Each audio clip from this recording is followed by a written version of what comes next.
এই যে আমার ময়না পাখি টানছি কবুতর চড়াই ওকে আমি খাওয়াচ্ছি এখন একদম পুরা বাচ্চার মতো করছে দেখো তোমরা এটা আমার সোনা পাখি খাবি দাঁড়া দাঁড়া খাবি হ্যাঁ দাঁড়া মায়া লাগে মানে এটা খাইবা লাগে পাগল হয়ে যায় হ তার জন্য এ পাগল হয়ে যাচ্ছে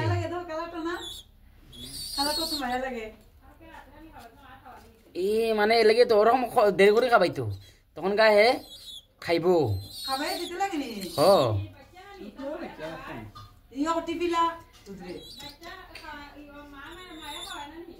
দেখো না এটা এখন থেকে খাবানি শিখালে একটাই আনছে এটাও আমি না না এটাকে খাওয়া দাওয়া করলে একে রাখবো